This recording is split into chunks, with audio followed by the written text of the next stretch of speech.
दर्शकवृन्द नमस्कार, स्वागत छ यहाँहरूलाई न्युज रिभ्यूमा। एकातिर पहाडका बहुमत प्राप्त दल भागो प्रमोद समर्थित टिएमसीका लोक परिचित व्यक्तित्व गोपाल लामा, अर्कोतिर दोस्रो पटक भाजपाको टिकट पाएका राजु विष्ट, उता भाजपाभित्रै बगावत गरेर स्वतन्त्र उत्रन तयार बीपी बजगाई, त यता विशेष गरेर बगान इलाकामा निकै लोकप्रिय अनुहार वन्दना राई। 24 को गोल पोस्ट ताकेर लोकसभाको चुनावी भिडन्तमा भिड्न तयार छन् यी चार प्रतिनिधि। साथमा अन्य फाटाकफुटुक दल निर्दल खेलाडीहरू चेपचापबाट मैदानमा पस्न कम्मर कसेर तयार बसेका छन्। पक्कै पनि निकै रोचक हुनेवाला छ आगामी लोकसभा चुनाव। तर अहिले घरि सबैका ध्यान तानिएको छ राजु विष्ट अनि बीपी बजगाई बीचको आरोप प्रत्यारोपको वाक युद्धले। यहाँको सरकारी स्कुलहरुमा को नानी पढ्छन्? धनीका नानी त पढ्दैन, गरिबका नानी, श्रमिकका नानीहरू पढ्छन्। अनि त्यो स्कुलहरुमा चाहिँ पोलिटिकल ब्याकिङबाट गलत रूपमा टिचर एपोइन्टमेन्ट भयो, इलिगल रूपमा टिचर एपोइन्टमेन्ट भयो भने त शिक्षा कसको शिक्षामा असर पर्छ भन्दा गरिबको नानीहरूको शिक्षामा असर पर्छ। र यो कुरालाई त मैले राजु विष्टज्यूको चुनावी मुद्दा बनाएको थिएँ। पछि म विधायक भएर यो मुद्दा मैले सीबीआईमा लगेँ, ईडीमा लगेँ। अब सीबीआई ईडी जाँदा जो मेरो प्रमुख एक्युज छ, जसलाई देखाएर मैले होल मुद्दालाई बनाएको छु। अब ईडीले आएर जब यहाँ नर्थ युनिभर्सिटीमा रेड गर्यो, त्यो पछाडि त रातारात उहाँले त मेरो एक नम्बर एक्युजलाई राति घरमा बोलाएर भेट्नुभयो। त्यो पनि उहाँले त्यो के अरे टिचर एपोइन्टमेन्टको इलिगल टिचर एपोइन्टमेन्ट मुद्दामा उहाँले ढक्नी लाउने काम गर्नुभयो। त्यसरी अर्को ढक्नी लाउने काम गर्नुभयो उहाँले।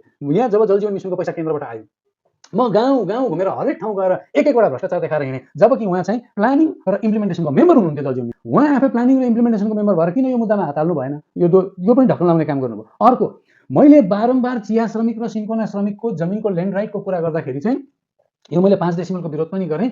अनि गरेर बारम्बार मैले चाहिँ लिमिटेसन एक्ट अनुसार जसले जति एक्वायर गरेर बसेको छन्, जति कमाएर बसेका छन्, त्यति जमिन दिनुपर्छ। मैले विधानसभामा 2 चोटि बोलेँ बारेमा, हैन? बोलेर यो कुरा जब बाहिर आयो, जिल्ला कमिटीलाई त मेरो कुरा ठ्याक्कै कुनै पनि कुरा नबोक्नु भन्ने निर्देश दियो। जिल्ला कमिटी कहिले मसँग हिँडेन। अनि सांसद स्वयं टी बोर्डको मेम्बर हुँदाहुँदै पनि उनले यो कुरालाई अनसुना गरे। यो पनि ढक्नी लाउने काम भयो। यस्ता तमाम इस्युहरू छन् जुन कारणले गर्दा म भन्दै जान्छु, अब चुनावको मैदान अब बाहिर निक्ले सबै खोलिँदै जान्छ, चिट्ठी पत्र निक्लिँदै जान्छ, हैन? धेरै राजहरू लुकेको छ। पहले हमको ये समझना पड़ेगा, कोई भी व्यक्ति बयान देता है उसके पीछे कुछ ना कुछ राज होता है, और स्वाभाविक रूप से इतनी बात तो हम भी समझते हैं। पहली बात, कोई चुनाव लड़ना चाहता है, भारत का संविधान हमको ये अधिकार देता है, वो लड़े, मेरी शुभकामनाएं। He is MLA from BJP. मैं वो आ रहा हूँ, मेरी उनको शुभकामनाएं। कोई भी चुनाव लड़ना, ऐसा एमएलए भी एमपी का चुनाव लड़ सकता है, ऐसा कौन से डिक्शनरी में लिखा है कि नहीं लड़ सकता? वो लड़ सकता है, लेकिन केवल चुनाव लड़ने के लिए और केवल पॉपुलैरिटी गेन करने के लिए आप जो है जानबूझ करके ऐसे मुद्दों के बारे में आप बयान देते हो जो कल तक आप नहीं देते थे। मुझे लगता है वो उचित नहीं है। वो कहीं ना कहीं जनता के साथ धोखा है। अगर किसी व्यक्ति को चुनाव लड़ना है तो सीधा कहना मुझे चुनाव एमपी का चुनाव लड़ना है, लेकिन उसके लिए बहाने बनाने की आवश्यकता मुझे लगता है नहीं है। और साफ दिखता है कि बहाने बनाए जा रहे हैं, भीतरी और बाहरी की ये परिभाषा गढ़ी जा रही है। और जो है मतलब भूमिपुत्र और नॉन भूमिपुत्र, अब ये कौन तय करेगा? कोई एक नेता या एक व्यक्ति तय करेगा कि भूमिपुत्र क्या होता है और बाहरी पुत्र क्या होता है? भारत के संविधान ने जब ये अधिकार दिया है, तो अगर उस संविधान के विरुद्ध कोई बयान देता है, यानी वो संविधान को नहीं मानता, वो भारत के कानून को नहीं मानता। अगर विशेष उस व्यक्ति की आप करते हो बात, तो मैं उनसे पूछना चाहता हूं, फिर तो करसंग की जनता भी भूमिपुत्र चाहती होगी एमएलए के लिए, तो आपको तो फिर भूमिपुत्र होने के नाते सिलीगुड़ी से चुनाव लड़ना चाहिए, फिर करसंग से क्यों? अगर किसी के मन में लड्डू फूट रहे हो चुनाव लड़ने के लिए, वो चुनाव लड़े ना, मैं तो सीधा उनको शुभकामनाएं दूंगा, बधाई दूंगा, लेकिन उसके लिए मुझे लगता है बहाने बनाने की कोई आवश्यकता नहीं। बजगाई भन्छन्, मसँग अझ यस्ता धेरै राजहरू लुकेको छ जो समय आएपछि एक एक गर्दै उदाङ्गो पार्नेछु। के हुन सक्छन् त ती राजहरू? जवाफमा के राजु विष्टले पनि खोल्ने हुन् केही राज र रहस्यका थैलाहरू? जे होस्, समय आएपछि एक एक गर्दै राज र रहस्यका पर्दाहरू खोलिँदै जाला।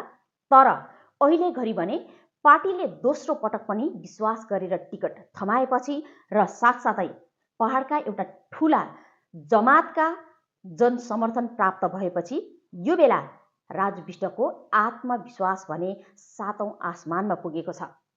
र त्यही उता बिपी बजगाईले पनि समतलबाट हत्याउने भोटको चुनौती दिँदै कुनै पनि हालतमा आफू रणभूमिबाट नहट्ने ऐलान गरिसकेको छ।